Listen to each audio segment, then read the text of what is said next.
ತಂದಾನೇ ನನಿತಾನ.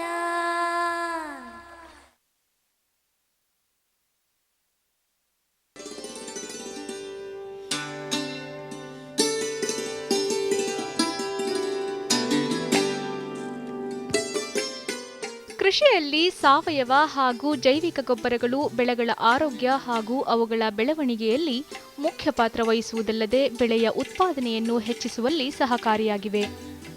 ಭಾರತೀಯ ತೋಟಗಾರಿಕಾ ಸಂಶೋಧನಾ ಸಂಸ್ಥೆಯ ಮಣ್ಣು ಮತ್ತು ಕೃಷಿ ರಸಾಯನ ವಿಭಾಗದಲ್ಲಿ ಹೊಸ ಸೂಕ್ಷ್ಮಾಣು ಜೈವಿಕ ಗೊಬ್ಬರವನ್ನು ಅಭಿವೃದ್ಧಿಪಡಿಸಿದ್ದಾರೆ. ಸುಮಾರು 200ಕ್ಕೂ ಹೆಚ್ಚು ಜೈವಿಕ ಗೊಬ್ಬರಗಳು ಈಗಾಗಲೇ ಮಾರುಕಟ್ಟೆಯಲ್ಲಿ ಲಭ್ಯವಿದ್ದು, ಇವುಗಳ ಜೊತೆಗೆ ಸ್ಟ್ರೆಪ್ಟೊಮೈಸಿಸ್ ಎಂಬ ಹೊಸ ಸೂಕ್ಷ್ಮಾಣು ಜೈವಿಕ ಗೊಬ್ಬರವನ್ನು ಅಭಿವೃದ್ಧಿಪಡಿಸುವಲ್ಲಿ ಈ ಸಂಸ್ಥೆ ಯಶಸ್ವಿಯಾಗಿದೆ. ಈ ಜೈವಿಕ ಗೊಬ್ಬರವು ಸಾಕಷ್ಟು ಉಪಯೋಗಕಾರಿ ಸೂಕ್ಷ್ಮಾಣುಜೀವಿಗಳನ್ನು ಒಳಗೊಂಡಿದ್ದು, ಬೆಳೆಗಳ ರೋಗನಿರೋಧಕಗಳಾದ ಪೆನ್ಸಿಲಿನ್, ಸ್ಟ್ರೆಪ್ಟೊಮೈಸಿನ್ ಹಾಗೂ ಸ್ಟ್ರೆಪ್ಟೊಸೈಕ್ಲಿನ್ಗಳನ್ನು ಉತ್ಪಾದಿಸುವ ಸಾಮರ್ಥ್ಯವನ್ನು ಹೊಂದಿದೆ.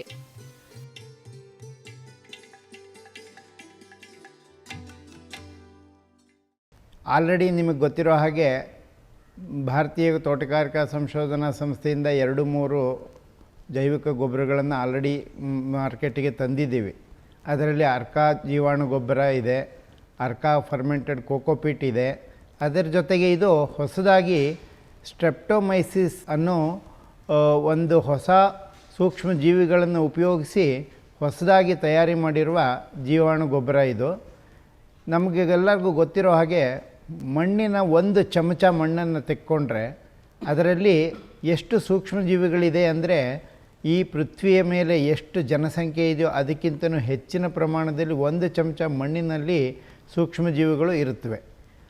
ಹಾಗಿದ್ದ ಮೇಲೆ ಇದರಲ್ಲಿ ಬೇಕಾದಷ್ಟು ಉಪಯೋಗಕಾರಿ ಸೂಕ್ಷ್ಮಜೀವಿಗಳು, ಹಾನಿಕಾರಕ ಜೀವಿಗಳು ಕೂಡ ಇರುತ್ತವೆ. ನಾವು ಉಪಯೋಗಕಾರಿ ಸೂಕ್ಷ್ಮಜೀವಿಗಳನ್ನು ಉಪಯೋಗಿಸ್ಕೊಂಡು ಜೈವಿಕ ಗೊಬ್ಬರಗಳನ್ನು ತಯಾರಿಸ್ಕೊಂಡು ಬಂದಿದ್ದೀವಿ. ಇದು ಹೊಸದಾಗಿ ನಾವು ಸ್ಟ್ರೆಪ್ಟೊಮೈಸಿಸ್ ಅನ್ನೋ ಜೀವಾಣುಗಳನ್ನು ಉಪಯೋಗಿಸ್ಕೊಂಡು ಈ ಹೊಸದಾಗಿ ಈ ಗೊಬ್ಬರವನ್ನು ತಯಾರಿ ಮಾಡಿದ್ದೀವಿ. ಉದಾಹರಣೆಗೆ ಈ ಸ್ಟ್ರೆಪ್ಟೊಮೈಸಿಸ್ ಅನ್ನೋ ಸೂಕ್ಷ್ಮಜೀವಿಗಳು ನಮಗೆ ಆಲ್ರೆಡಿ ಆ್ಯಂಟಿಬಯೋಟಿಕ್ಸ್ ಅಂತ ಏನು ಹೇಳ್ತೀವಿ, ಪೆನ್ಸಿಲಿನ್ ಇರ್ಬೋದು, ಸ್ಟ್ರೆಪ್ಟೊಮೈಸಿನ್ ಇರ್ಬೋದು, ಸ್ಟ್ರೆಪ್ಟೊಸೈಕ್ಲಿನ್ ಇರ್ಬೋದು, ಇವನ್ನೆಲ್ಲ ಉತ್ಪಾದನೆ ಮಾಡುವಂಥ ಒಂದು ಗ್ರೂಪು ಸೂಕ್ಷ್ಮಜೀವಿಗಳು. ಅದರಲ್ಲಿ ನಾವು 3 ಉಪಯೋಗಿಸ್ಕೊಂಡು ಸ್ಟ್ರೆಪ್ಟೊಮೈಸಿನ್ ಅನ್ನೋದು 3 ಪ್ರಜಾತಿಗಳ ಜೀವಾಣುಗಳನ್ನು ಉಪಯೋಗಿಸ್ಕೊಂಡು ಈ ಕನ್ಸೋರ್ಷಿಯಮನ್ನು ನಾವು ತಯಾರಿ ಮಾಡಿದ್ದೀವಿ. ಪ್ರಪಂಚದಲ್ಲಿ ಅಮೆರಿಕ ಬಿಟ್ಟರೆ ಯುರೋಪ್, ಏಷ್ಯಾ, ಆಫ್ರಿಕಾ, ಆಸ್ಟ್ರೇಲಿಯಾ ಎಲ್ಲ ಸೇರಿ ಭಾರತದಲ್ಲೇ ಇದು 2ನೇ ಇದು ಒಂದು ಪ್ರಮಾಣದಲ್ಲಿ ತಯಾರಿ ಮಾಡಿರುವ ಸೂಕ್ಷ್ಮ ಜೀವಾಣು ಗೊಬ್ಬರ.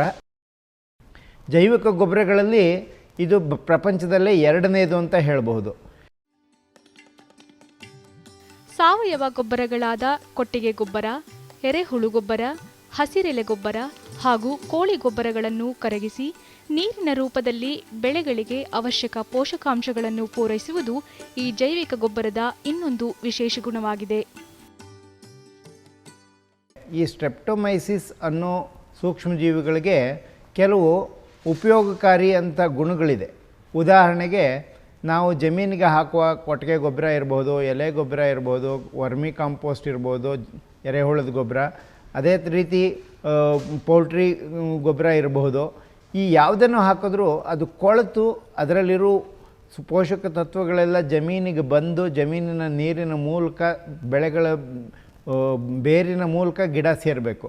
ಅದನ್ನು ಬೇರಿನ ಮೂಲಕ ಗಿಡ ಸೇರುವುದಕ್ಕೆ ಕೊಟ್ಟಿಗೆ ಗೊಬ್ಬರ ಇರ್ಬೋದು, ಯಾವುದೇ ಸಾವಯವ ಗೊಬ್ಬರದಿಂದ ಸೂಕ್ಷ್ಮ ತತ್ವಗಳು, ಪೋಷಕ ತತ್ವಗಳನ್ನು ಕರಗಿಸಿ ನೀರಿಗೆ ತರಿಸಿ ಅದನ್ನು ಬೆಳೆಗಳ ರೂಟ್ ಮೂಲಕ ಇದನ್ನು ಬೆಳೆಗಳಿಗೆ ತೊರಕೋ ಹಾಗೆ ಮಾಡೋ ಶಕ್ತಿಯನ್ನು ಇದನ್ನು ಹೊಂದಿದೆ. ಇದಕ್ಕೋಸ್ಕರ ನಾವು ಈ ಹೊಸದಾಗಿ ಜೈವಿಕ ಗೊಬ್ಬರವನ್ನು ತಯಾರಿ ಮಾಡಿದ್ದೀವಿ. ಪ್ರಮುಖ ಹಣ್ಣು ಹಾಗೂ ತರಕಾರಿ ಬೆಳೆಗಳಿಗೆ ಉಪಯೋಗಿಸುವ ಜಿಬ್ಬರ್ಲಿನ್ ಅನ್ನು ಉತ್ಪಾದಿಸುವುದಲ್ಲದೆ ಬೆಳೆಗಳ ಬೆಳವಣಿಗೆ ಹಾಗೂ ಉತ್ಪಾದನಾ ಸಾಮರ್ಥ್ಯವನ್ನು ಹೆಚ್ಚಿಸುವಲ್ಲಿ ಈ ಸೂಕ್ಷ್ಮಾಣು ಗೊಬ್ಬರ ಸಹಕಾರಿಯಾಗಿದೆ. ಈ ಗೊಬ್ಬರವನ್ನು ನೇರ ಭೂಮಿಗೆ ಕೊಟ್ಟಿಗೆ ಗೊಬ್ಬರದ ಜೊತೆಗೆ ನೀರಿನಲ್ಲಿ ಕರಗಿಸಿ ಬೆಳೆಗಳ ಬುಡಕ್ಕೆ ಸುರಿಯುವ ಮೂಲಕ ಬೆಳೆಗಳಿಗೆ ಒದಗಿಸಬಹುದಾಗಿದೆ. ಮುಖ್ಯವಾಗಿ ಈ ಸ್ಟ್ರೆಪ್ಟೊಮೈಸಿಸ್ ಅನ್ನೋ ಸೂಕ್ಷ್ಮಜೀವಿಗಳಿಗೆ ಇನ್ನೊಂದು ಉಪಕಾರಿ ಗುಣ ಏನು ಅಂದರೆ, ನಾವು ಈಗ ದ್ರಾಕ್ಷಿ ಬೆಳೆ ಇರ್ಬೋದು, ದಾಳಿಂಬೆ ಇರ್ಬೋದು ಅಥವಾ ಬಾಳೆ ಗಿಡ ಇರ್ಬೋದು, ಅದರಲ್ಲಿ ಜಿಬರ್ಲಿನ್ ಅಂತ ಉಪಯೋಗಿಸ್ತೀವಿ. ಆ ಜಿಬರ್ಲಿನ್ ಉತ್ಪಾದನೆ ಮಾಡೋ ಶಕ್ತಿ ಕೂಡ ಈ ಸ್ಟ್ರೆಪ್ಟೊಮೈಸಿಸ್ ಅನ್ನೋ ಸೂಕ್ಷ್ಮಜೀವಿಗಳಿಗೆ ಶಕ್ತಿ ಇದೆ. ಆ ಜಿಬರ್ಲಿನ್ ಅನ್ನೋದನ್ನು ಉತ್ಪಾದನೆ ಮಾಡೋದರಿಂದ ಬೆಳೆ ವೃದ್ಧಿಪಡಿಸುವಂಥ ಶಕ್ತಿ ಕೂಡ ಈ ಜೈವಿಕ ಗೊಬ್ಬರಕ್ಕೆ ಇರುತ್ತೆ. ಜೊತೆಗೆ ಈ ಸ್ಟ್ರೆಪ್ಟೊಮೈಸಿಸ್ ಅನ್ನೋ ಸೂಕ್ಷ್ಮಜೀವಿಗಳ ಗುಂಪು ಏನಿದೆ ಅದು ಆ್ಯಂಟಿಬಯೋಟಿಕ್ ಉತ್ಪಾದನೆ ಮಾಡೋದರಿಂದ, ಅದು ಜಮೀನಿನಲ್ಲೇ ಆ್ಯಂಟಿಬಯೋಟಿಕ್ ಉತ್ಪಾದನೆ ಮಾಡೋದರಿಂದ ಜಮೀನಿನಿಂದ ಬೆಳೆಗೆ ಬರುವಂಥ ಯಾವುದೇ ಕಾಯಿಲೆ ಇರ್ಬೋದು ಅದನ್ನು ತಡೆಗಟ್ಟೋದಕ್ಕೋಸ್ಕರ ಇದು ಅತಿ ಉಪಕಾರಿಯಾಗಿದೆ. ಸಾಯಿಲ್ ಬೋರ್ನ್ ಡಿಸೀಸಸ್, ಮಣ್ಣಿನಿಂದ ಬರೋ ಕಾಯಿಲೆಗಳು ಏನೇನಿದೆ ಅದೆಲ್ಲದನ್ನು ತಡೆಗಟ್ಟೋ ಶಕ್ತಿ ಕೂಡ ಇದೆ. ಇದರ ಜೊತೆಗೆ ಇದನ್ನು ಎಲೆಗಳ ಮೇಲೆ ಸಿಂಪರಣೆ ಮಾಡಿದಾಗ ಎಲೆಗಳಿಗೆ ಬರೋ ಕೆಲವು ಬ್ಯಾಕ್ಟೀರಿಯಾಯಿಂದ ಬರುವಂಥ ಕಾಯಿಲೆಗಳನ್ನು ಕೂಡ ನಿವಾರಣೆ ಮಾಡೋ ಶಕ್ತಿ ಕೂಡ ಇದು ಹೊಂದಿದೆ. ಹೀಗಾಗಿ ಈ ಜೈವಿಕ ಗೊಬ್ಬರವನ್ನು ನಾವು 3 ಸ್ಟ್ರೆಪ್ಟೊಮೈಸಿಸ್ ಅನ್ನೋ ಸೂಕ್ಷ್ಮಜೀವಿಗಳನ್ನು ಉಪಯೋಗಿಸ್ಕೊಂಡು ಈ ಗೊಬ್ಬರವನ್ನು ತಯಾರಿ ಮಾಡಿದ್ದೀವಿ. ಪ್ರಪಂಚದಲ್ಲಿ ಇದು ಅಮೆರಿಕ ಬಿಟ್ಟರೆ ಭಾರತದಲ್ಲೇ ಮಾಡಿರೋದು.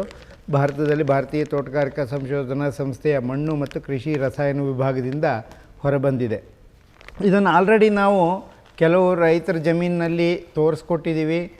ಆಲ್ರೆಡಿ ಒಂದು ಕಂಪ್ನಿಗೆ ನಾವು ಲೈಸೆನ್ಸ್ ಕೂಡ ಕೊಟ್ಟಿದ್ದೀವಿ. ಇದು ದೊರೆಯೋಕ್ಕೆ ಶುರುವಾಗಿದೆ. ಈಗ ಹಾಲಿ ನಾವು ಭಾರತೀಯ ತೋಟಗಾರಿಕಾ ಸಂಶೋಧನಾ ಸಂಸ್ಥೆಯ ಏಟಿಕ್ ಕೇಂದ್ರದಿಂದ ಇದನ್ನು ಪಡ್ಕೋಬಹುದು. 1 ಎಕರೆಗೆ ಇದನ್ನು ಉಪಯೋಗಿಸೋ ಪ್ರಮಾಣ ಏನು ಅಂದರೆ 5 kg 1 ಎಕರೆಗೆ ಉಪಯೋಗಿಸ್ಬೇಕು, ಅಥವಾ 12.5 kg 1 ಹೆಕ್ಟೇರ್ ಜಮೀನಿಗೆ ಇದನ್ನು ಉಪಯೋಗಿಸ್ಬೇಕಾಗುತ್ತೆ. ಇದನ್ನು ಉಪಯೋಗಿಸೋ ರೀತಿ ನಾವು ಅರ್ಕ ಜೀವಾಣು ಗೊಬ್ಬರ ಹೇಗೆ ಉಪಯೋಗಿಸ್ತಿದ್ವೋ ಜಮೀನಿಗೆ ಡೈರೆಕ್ಟಾಗಿ ಬೇಕಾರೋ ಹಾಕ್ಬೋದು, ಕೊಟ್ಟಿಗೆ ಗೊಬ್ಬರದ ಜೊತೆ ಮಿಕ್ಸ್ ಮಾಡಬೇಕಾರೋ ಹಾಕ್ಬೋದು, ನೀರಲ್ಲಿ ಕರಗಿಸ್ಬೇಕಾರೋ ಹಾಕ್ಬೋದು, ಬೆಳೆಗಳ ಮೇಲೆ ಸಿಂಪರಣೆ ಕೂಡ ಮಾಡ್ಬೋದು. ಜಮೀನಿಗೆ ಹಾಕುವಾಗ 1 ಎಕರೆಗೆ 5 kg ಹಾಕೋ ಪ್ರಮಾಣದಲ್ಲೂ ಹಾಕಿದ್ರೆ ಅದನ್ನು ಒಂದು 500 kg ಕೊಟ್ಟಿಗೆ ಗೊಬ್ಬರದ ಜೊತೆ ಮಿಕ್ಸ್ ಮಾಡಿಕೊಂಡು ಇಡೀ ಜಮೀನಿಗೆ ಹರಡಿ ಜಮೀನಿನಲ್ಲಿ ಮಿಕ್ಸ್ ಮಾಡಿದ್ರೆ ಇದರ ಉಪಯೋಗ ಅತಿ ಹೆಚ್ಚುತ್ತೆ. ಒಂದು ವೇಳೆ ಅದಾಗಲಿಲ್ಲ ಅಂದರೆ 1 ಲೀಟರ್ಗೆ 20 ಗ್ರಾಮ್ನಷ್ಟು ಈ ಗೊಬ್ಬರವನ್ನು ನೀರಿನಲ್ಲಿ ಬೆರೆಸ್ಕೊಂಡು ಎಲ್ಲ ಸಸಿಗಳ ಮಡಿಗೆ ಅದನ್ನು ಡ್ರೆಂಚ್ ಮಾಡ್ಬೋದು, ಸುರಿಬೋದು. ಹೀಗಾಗಿ 2 ರೀತಿ ಕೂಡ ನೀವು ಉಪಯೋಗಿಸ್ಬೋದು. ಅಥವಾ ನೀವು ನರ್ಸರಿನಲ್ಲಿ ಸೀಡ್ಲಿಂಗನ್ನು ಸಸಿ ಮಡಿ ಮಾಡ್ತೀರಲ್ಲ, ಸಸಿ ಮಡಿಗೆ ಕೂಡ ಬೇಕಾದ್ರೆ ಹಾಕ್ಬಿಡ್ಬೋದು. ಹಸಿರು ಮನೆಯಲ್ಲಿ ಬೆಳೆಯುವ ತರಕಾರಿ ಹಾಗೂ ಹೂವಿನಂತಹ ಬೆಳೆಗಳಿಗೆ ಇತರ ಹೊಲಗಳಿಂದ ಹರಡುವ ನೋಡಲ್ ಬ್ಲೈಟ್ ಅಥವಾ ವಿಲ್ಟ್ನಂತಹ ರೋಗಗಳನ್ನು ತಡೆಗಟ್ಟುವುದಲ್ಲದೆ ಎಲೆಗಳಿಗೆ ತಗಲುವ ಬ್ಯಾಕ್ಟೀರಿಯಾ ರೋಗಗಳನ್ನು ತಡೆಗಟ್ಟುವ ಸಾಮರ್ಥ್ಯವನ್ನು ಸ್ಟ್ರೆಪ್ಟೊಮೈಸಿಸ್ ಸೂಕ್ಷ್ಮಾಣುಜೀವಿಗಳು ಹೊಂದಿವೆ ಎನ್ನುತ್ತಾರೆ ತಜ್ಞರು. ಅಲ್ಲದೆ ಕಾಳು ಮೆಣಸಿನಲ್ಲಿ ಕಂಡುಬರುವ ಸೊರಬು ರೋಗವನ್ನು ತಡೆಗಟ್ಟುವಲ್ಲಿ ಕೂಡ ಈ ಜೈವಿಕ ಗೊಬ್ಬರ ಸಹಕಾರಿಯಾಗಿದೆ.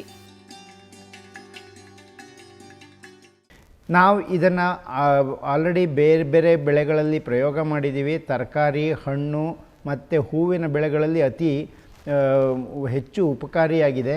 ಈ ಹಸಿರು ಮನೆ ಬೆಳೆಗಳು ಇರ್ಬೋದು, ಪಾಲಿ ಹೌಸ್ನಲ್ಲಿ ದೊಣ್ಣಮೆಣಸಿನ್ಕಾಯಿ ಇರ್ಬೋದು, ಟೊಮೆಟೊ ಇರ್ಬೋದು, ಕ್ರೈಸಾಂಥಮಮ್ ಇರ್ಬೋದು, ಅಥವಾ ಆಸ್ಟರ್ ಇರ್ಬೋದು, ಅಥವಾ ಜರ್ಬರ, ಕಾರ್ನೇಷನ್, ಈ ರೋಸ್ ಎಲ್ಲ ಬೆಳೆಗಳಿಗೂ ಇದು ಅತಿ ಉಪಯೋಗವಾಗಿ ಕಂಡುಬಂದಿದೆ. ಹಸಿರು ಮನೆ ಪ್ರದೇಶದಲ್ಲಂತೂ ಜಮೀನಿನಿಂದ ಬರೋ ಕಾಯಿಲೆಗಳನ್ನು ತಡೆಯೋದಕ್ಕೆ ಅತಿ ಹೆಚ್ಚು ಶಕ್ತಿ ಹೊಂದಿದೆ. ನಾವು ಇದನ್ನು ದಾಳಂಬಿಯಲ್ಲಿ ನೋಡಲ್ ಬ್ಲೈಟ್ ಅಥವಾ ವಿಲ್ಟ್ ಅಂತ ಏನು ಹೇಳ್ತೀವಿ, ಈ 2 ಕಾಯಿಲೆನಲ್ಲೂ ನಾವು ನೋಡಿದ್ದೀವಿ. ಸಾಕಷ್ಟು ರೈತರಿಗೆ ಇದರಿಂದ ಉಪಯೋಗ ಆಗಿದೆ. ಇದರ ಜೊತೆಗೆ ಕರಿಮೆಣಸಿನಲ್ಲಿ ಬಾಡುವ ರೋಗ ಏನಿದೆ, ಹಳದಿ ಬಾಡುವ ರೋಗ, ಆ ಬಾಡುವ ರೋಗ ಕೂಡ ಇದು ಉಪಯೋಗಕಾರಿಯಾಗಿ ಕಂಡುಬಂದಿದೆ. ಸದ್ಯ ಈ ಜೈವಿಕ ಗೊಬ್ಬರವು ಮಾರುಕಟ್ಟೆಗಳಲ್ಲಿ ಲಭ್ಯವಿದ್ದು ರೈತರು ತಮ್ಮ ಬೆಳೆಗಳಿಗೆ ಉಪಯೋಗಿಸಲು ಹೆಚ್ಚಿನ ಮಾಹಿತಿಗಾಗಿ ಭಾರತೀಯ ತೋಟಗಾರಿಕಾ ಸಂಶೋಧನಾ ಸಂಸ್ಥೆಯನ್ನು ಸಂಪರ್ಕಿಸಬಹುದಾಗಿದೆ. ನಾವು ಇದನ್ನು ಹಾಲಿ ಭಾರತೀಯ ತೋಟಗಾರಿಕಾ ಸಂಶೋಧನಾ ಸಂಸ್ಥೆಯ ಏಟಿಕ್ ಕೇಂದ್ರದಿಂದ ಮಾರಾಟ ಮಾಡ್ತಿದ್ದೀವಿ. ಒಬ್ಬ ಪ್ರೈವೇಟ್ ಕಂಪ್ನಿ ಕೂಡ ಕೊಟ್ಟಿದ್ದೀವಿ. ನಿಮಗೆ ಇದು ಮಾರ್ಕೆಟ್ನಲ್ಲಿ ಕೂಡ ದೊರೆಯುತ್ತದೆ. ಯಾವುದೇ ಒಂದು ಸಮಸ್ಯೆ ಇದ್ದರೂ ನೀವು ಭಾರತೀಯ ತೋಟಗಾರಿಕಾ ಸಂಶೋಧನಾ ಸಂಸ್ಥೆಯಿಂದ ಮಾಹಿತಿ ಪಡ್ಕೊಂಡು ಇದರ ಲಾಭ ಎಲ್ಲ ರೈತರು ಉಪಯೋಗಿಸ್ಕೋಬೇಕು ಅಂತ ಕೇಳ್ಕೊಳ್ತೀನಿ.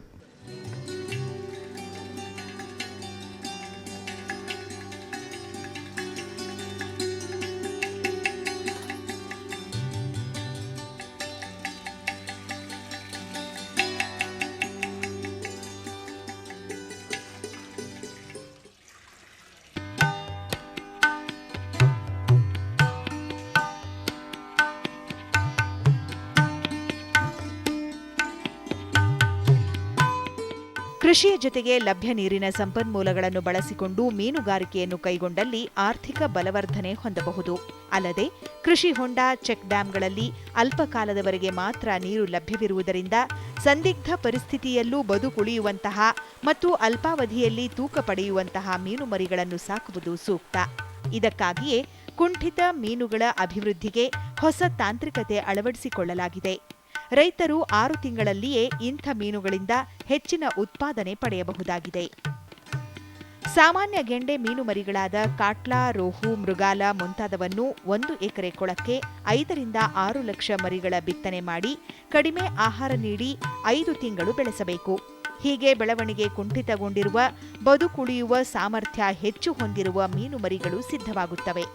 ಇಂಥ ಮೀನುಮರಿಗಳನ್ನು ಕೃಷಿ ಹೊಂಡಕ್ಕೆ ಬಿಟ್ಟರೆ 6 ತಿಂಗಳಲ್ಲಿ ಬೆಳೆದ ಮೀನುಗಳು ಮಾರಾಟಕ್ಕೆ ಸಿದ್ಧವಾಗುತ್ತವೆ.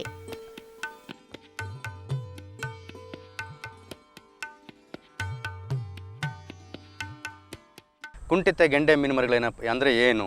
ಕುಂಠಿತ ಗೆಂಡೆ ಮರಿಗಳಂದರೆ ಈಗ ಸಾಮಾನ್ಯ ನಾವು ಗೆಂಡೆ ಮೀನುಮರಿಗಳಾದಂಥ ಕಾಟ್ಲಾ, ರೋಹು, ಮೃಗಾಲ ಈ ಮರಿಗಳನ್ನು 1 ಎಕರೆ ಕೊಳಕ್ಕೆ 5 ರಿಂದ 6 ಲಕ್ಷ ಮೀನುಮರಿಗಳನ್ನು ಬಿತ್ತನೆ ಮಾಡಿ ಅವುಗಳಿಗೆ ಕಡಿಮೆ ಆಹಾರ ಪೂರೈಕೆ ಮಾಡಿದಾಗ ಏನಾಗುತ್ತೆ ಅಂದರೆ ಅವುಗಳ ಬೆಳವಣಿಗೆ ಕುಂಠಿತಗೊಂಡುತ್ತೆ. ಹೀಗೆ ಕುಂಠಿತ 5 ತಿಂಗಳ ಕಾಲ ನಾವು ಇಂಥ ಮರಿಗಳನ್ನು ಸಾಕಾಣಿಕೆಗಳಲ್ಲಿ ಬೆಳೆಸಿದಾಗ ಅವುಗಳ ಬೆಳವಣಿಗೆ ಕುಂಠಿತಗೊಂಡು ಅವು ಶೀಘ್ರವಾಗಿ ಬೆಳವಣಿಗೆ ಇರುತ್ತಂಥ ಮೀನುಮರಿಗಳಾಗಿರ್ತವೆ. ಇಂಥ ಕುಂಠಿತ ಗೆಂಡೆ ಮರಿಗಳನ್ನು ನಾವು ಈ ನೀರಿನಲ್ಲಿರ್ತಕ್ಕಂಥ ರೈತರಲ್ಲಿರ್ತಕ್ಕಂಥ ಜಲಸಂಪನ್ಮೂಲಗಳಲ್ಲಿ ನಾವು ಬಿಟ್ಟಾಗ ಇವು 5 ರಿಂದ 6 ತಿಂಗಳಲ್ಲಿ ನಮ್ಮ ಮಾರ್ಕೆಟ್ಗೆ ಹಂತಕ್ಕೆ ತಲುಪುತ್ತವೆ. ಯಾಕೆ ಇಂಥ ಮರಿಗಳು ನಾವು ರೈತರ ಹೊಲಗಳಲ್ಲಿ ಬಿತ್ತನೆ ಮಾಡಬೇಕಂದ್ರೆ ಇವು ಆಲ್ರೆಡಿ ಕುಂಠಿತಗೊಂಡಿರ್ತಕ್ಕಂಥ ಮರಿಗಳು 5 ರಿಂದ 6 ತಿಂಗಳಾಗಿರ್ತವೆ ಮತ್ತು ಇವು ಅತಿ ಹೆಚ್ಚಿನ ಶಕ್ತಿಯುಳ್ಳ ಮೀನುಮರಿಗಳಾಗಿರ್ತವೆ ಮತ್ತು ಇದರಲ್ಲಿ ಯಾವುದೇ ಆದಂಥ ಅಶಕ್ತ ಮೀನುಮರಿಗಳು ಇರುವುದಿಲ್ಲ. ಇಂಥ ಮರಿಗಳನ್ನು ನಾವು ಅಲ್ಪಾವಧಿ ನೀರು ನಿಲ್ಲುವಂಥ ಜಲಸಂಪನ್ಮೂಲ ಏನಂತ ಕಳ್ತೀವಿ, ಗೋಕಟ್ಟೆ, ಚೆಕ್ಬಂದಿ, ನಾಲಾ ಬದುಗಳು, ಸಣ್ಣ ಕೆರೆಗಳಲ್ಲಿ ಬಿಟ್ಟಾಗ ಅವು ಏನಪ್ಪ ಆ ಜಲಸಂಪನ್ಮೂಲಗಳು ಓನ್ಲಿ ನಮಗೆ 5 ರಿಂದ 6 ತಿಂಗಳು ಮಾತ್ರ ನೀರು ನಿಲ್ತವೆ. ಇಂಥ ಜಲಸಂಪನ್ಮೂಲಗಳಲ್ಲಿ ಇಂಥ ಕುಂಠಿತ ಗೆಂಡೆ ಮೀನುಗಳನ್ನು ಬಿಟ್ಟಾಗ ಅವು 5 ರಿಂದ 6 ತಿಂಗಳಲ್ಲಿ ಅತಿ ಶೀಘ್ರವಾಗಿ ಮಾರ್ಕೆಟ್ ಗಾತ್ರಕ್ಕೆ ಬೆಳೀತವೆ. ಇಂಥ ಮರಿಗಳನ್ನು ರೈತರು ತಮ್ಮಲ್ಲಿರ್ತಕ್ಕಂಥ ಜಲಸಂಪನ್ಮೂಲಗಳಲ್ಲಿ ಬಿಟ್ಟು ಅವ್ರಿಗೆ ಹೆಚ್ಚಿನ ಉತ್ಪಾದನೆ ಆಗುತ್ತೆ ಮತ್ತು ಹೆಚ್ಚು ಬದುಕುಳಿತವೆ ಮತ್ತು ನಾವು ಇಷ್ಟೇ ಉತ್ಪಾದನೆ ಮಾಡ್ಬೋದಂತಲೂ ಸಹ ಅವ್ರಿಗೆ ಹೇಳ್ಬೋದು. ಆದ್ದರಿಂದ ಇಂಥ ಕುಂಠಿತ ಗೆಂಡೆ ಮರಿಗಳು ರೈತರು ತಮ್ಮ ಇರ್ತಕ್ಕಂಥ ಜಲಸಂಪನ್ಮೂಲಗಳು ಉಪಯೋಗಿಸ್ಬಿಟ್ಟು ಅತಿ ಹೆಚ್ಚು ಉತ್ಪಾದನೆ ಮಾಡೋದ್ರ ಜೊತೆಗೆ ಅವರು ಆರ್ಥಿಕ ಅಭಿವೃದ್ಧಿ ಹೊಂದ್ಬೋದು ಅಂತೇಳಿ ನಾನು ಹೇಳ್ತೀನಿ. ಕುಂಠಿತ ಗೆಂಡೆ ಮರಿಗಳನ್ನ ಹೆಂಗೆ ಕಂಡುಹಿಡಿಯಬೇಕು ಅಂತಂದರೆ ಅವು 1 ರಿಂದ 10 ಗ್ರಾಮಿಂದ 25-50 ಗ್ರಾಮ್ವರೆಗೆ ಇರ್ತವೆ. ಅವು ಒಂದು 100 ಸೆಂಟಿಮೀಟರ್ವರೆಗೆ ಇರ್ತವೆ ಮರಿಗಳು. ಅವು ನಾವೇ ಮರಿ ಉತ್ಪಾದನೆ ಮಾಡಿರ್ತಾರಲ್ಲ ನಾವು ಯಾರ ಹತ್ರ ಹೋಗಿ ಮರಿಗಳನ್ನ ತಗೊಂಡು ಬರ್ತೀವೋ ಅವ್ರ ಹತ್ರ ನಾವು ಕೇಳ್ಬೋದು ಎಷ್ಟು ತಿಂಗಳು ಮರಿ ಅಂತೇಳಿ. ಇದು ನಾವು ಕುಂಠಿತ ಗೆಂಡೆ ಮರಿಗಳು ಅಂತ ಹೇಳ್ತೀವಿ. ಆದರೆ 5 ರಿಂದ 6 ತಿಂಗಳು ಬೆಳೆಸಿರ್ತೀವಿ. ಇದರ ಬೆಲೆ ಏನಪ್ಪ ಅಂದರೆ 2 ರೂಪಾಯಿಂದ 3 ರೂಪಾಯಿ ಅಂತೇಳಿ ಅವರು ಹೇಳ್ತಾರೆ. ಆಗ ಹೇಳಿದಾಗ ಅದರ ಬೆಲೆ ಮೇಲೆ ಮತ್ತು ಅದರ ನೋಡಿದ ಗಾತ್ರದ ಮೇಲೆ ನಾವು ಕುಂಠಿತ ಗೆಂಡೆ ಮರಿ ಅಂತೇಳಿ ಹೇಳ್ಬೋದು. ಕುಂಠಿತ ಗೆಂಡೆ ಮೀನು ಮರಿ ಬೆಳೆಸಲು ಮೊದಲು ಕೊಳವನ್ನು ಸಂಪೂರ್ಣ ನೀರು ಬಸಿದು ಹೋಗುವಂತೆ ಮಾಡಿ 10 ರಿಂದ 15 ದಿನಗಳ ಕಾಲ ಬಿಸಿಲಲ್ಲಿ ಚೆನ್ನಾಗಿ ಒಣಗಲು ಬಿಡಬೇಕು. ನಂತರ ಎಕರೆಗೆ 2000 ಕೆಜಿಯಷ್ಟು ಹಸಿ ಸಗಣಿ ಮತ್ತು ನೀರು ತುಂಬಿಸಿ ನಂತರ ಮೀನು ಮರಿಗಳನ್ನು ಬಿಡಬೇಕು. ತದನಂತರ ಪ್ರತಿ 15 ದಿನಗಳಿಗೊಮ್ಮೆ ಎಕರೆಗೆ 500 ಕೆಜಿ ಸಗಣಿ ನೀಡಬೇಕು. ಕುಂಠಿತ ಗೆಂಡೆ ಮರಿ ಕೊಳಗಳನ್ನು ಸಂಪೂರ್ಣವಾಗಿ ನೀರನ್ನು ಬಸಿದುಬಿಟ್ಟು 10 ರಿಂದ 15 ದಿನಗಳ ಕಾಲ ಆ ಕೊಳದ ಮಣ್ಣನ್ನು ಸೂರ್ಯನ ಕಿರಣಕ್ಕೆ ತೆರೆದಿಡಬೇಕು. ತೆರೆದಿಟ್ಟು ಮತ್ತು ಅದಕ್ಕೆ ಪ್ರತಿ 1 ಎಕರೆಗೆ 2000 ಕೆಜಿಯಷ್ಟು ಹಸಿ ಸಗಣಿ ಕೊಟ್ಟು ತುಂಬಿ ಮತ್ತು ಅದಕ್ಕೆ ನೀರನ್ನು ತುಂಬಿಸ್ಬೇಕು. ಮತ್ತು ತದನಂತರ ಏನು ಮಾಡಬೇಕು ಅಂದರೆ ಈ 10 ರಿಂದ 15 ತಿಂಗಳ ಕಾಲ ನೀರು ತುಂಬಿಸಿ ಅದ್ರ ಫಲವತ್ತಾದ ಕೊಳಗಳಿಗೆ 1 ಎಕರೆಗೆ 5 ರಿಂದ 6 ಲಕ್ಷ ಮೀನುಗಳು ಬಿಟ್ಟು ಅದಕ್ಕೆ ಕಡಿಮೆ ಆಹಾರ ಪೂರೈಕೆ ಮಾಡ್ತೀವಿ. ಮಾಡಿದಾಗ ಏನಾಗುತ್ತೆ ಅಂದರೆ ಅವುಗಳ ಬೆಳವಣಿಗೆ ಕುಂಠಿತಗೊಂಡು ಅವು ಹೆಚ್ಚಿನ ಶಕ್ತಿಯುಳ್ಳ ಮೀನುಮರಿಗಳು ಬದುಕುಳಿತವೆ. ಅದೇ ರೀತಿ ಪ್ರತಿ 15 ದಿವಸಕ್ಕೊಮ್ಮೆ ನಾವು 1 ಎಕರೆಗೆ 500 ಕೆಜಿಯಷ್ಟು ಹಸಿ ಸಗಣಿಯನ್ನು ಕೊಡಬೇಕಾಗುತ್ತೆ. ಕೊಟ್ಟಾಗ ಏನಾಗ್ತದೆ ಮೀನುಮರಿಗಳಿಗೆ ಅವಶ್ಯಕತೆ ಅಂತ ನೈಸರ್ಗಿಕ ಆಹಾರ ಉತ್ಪಾದನೆ ಮಾಡ್ತೀವಿ, ಅದರ ಜೊತೆಗೆ ಕಡಿಮೆ ಆಹಾರ ಪೂರೈಕೆ ಮಾಡ್ತೀವಿ. ಅದೇ ರೀತಿ ಈ ರೀತಿ 5 ತಿಂಗಳ ಕಾಲ ನಾವು ಇಂಥ ಕುಂಠಿತ ಗೆಂಡೆ ಮರಿಗಳನ್ನು ನಮ್ಮ ಕೊಳಗಳಲ್ಲಿ ಬೆಳೆಸಿದಾಗ ಅವುಗಳ ಬೆಳವಣಿಗೆ ಕುಂಠಿತಗೊಂಡಿರುತ್ತೆ ಮಾತ್ರ, ಆದರೆ ಅವುಗಳ ಬೆಳವಣಿಗೆ ಇರುತ್ತೆ, ಮತ್ತು ನಾವು ಕುಂಠಿತಗೊಳಿಸಿತ್ತು ಅಷ್ಟೇ. ಅದೇ ರೀತಿ ಇಂಥ ಕುಂಠಿತ ಗೆಂಡೆ ಮರಿಗಳನ್ನು ನಾವು ಈ ಕೆರೆ ಕೊಳಗಳಲ್ಲಿ ಬಿಟ್ಟಾಗ ಅವು ಅತಿ ಶೀಘ್ರವಾಗಿ ಬೆಳವಣಿಗೆ ಹೊಂದುವಂಥ ಶಕ್ತಿಯನ್ನು ಹೊಂದಿರ್ತವೆ. ಇಂಥ ಕುಂಠಿತ ಗೆಂಡೆ ಮರಿಗಳನ್ನು ನಮ್ಮಲ್ಲಿರ್ತಕ್ಕಂಥ ಸಂಪನ್ಮೂಲಗಳಲ್ಲಿ ಕೆರೆ, ಕೊಳ, ಚೆಕ್ ಡ್ಯಾಮು, ನಾಲಾ ಬದುಗಳಲ್ಲಿ ಬಿಟ್ಟಾಗ ಅವು ಅತಿ ಶೀಘ್ರವಾಗಿ ಮಾರ್ಕೆಟ್ ಗಾತ್ರಕ್ಕೆ ತಲುಪ್ತವೆ. ಇಂಥ ಕುಂಠಿತ ಗೆಂಡೆ ಮೀನುಮರಿಗಳು ಹೆಚ್ಚಿನ ರೋಗ ನಿರೋಧಕ ಶಕ್ತಿ ಮತ್ತು ಬದುಕುಳಿಯುವ ಸಾಮರ್ಥ್ಯ ಹೊಂದಿರುತ್ತವೆ. ವಾತಾವರಣದಲ್ಲಾಗುವ ಏರುಪೇರನ್ನು ತಡೆದುಕೊಳ್ಳುವ ಶಕ್ತಿ ಹೊಂದಿರುವ ಇಂಥ ಮೀನುಮರಿಗಳು ಕೇವಲ 6 ತಿಂಗಳಲ್ಲಿ ಬೆಳೆದು ಅಭಿವೃದ್ಧಿ ಹೊಂದುತ್ತವೆ.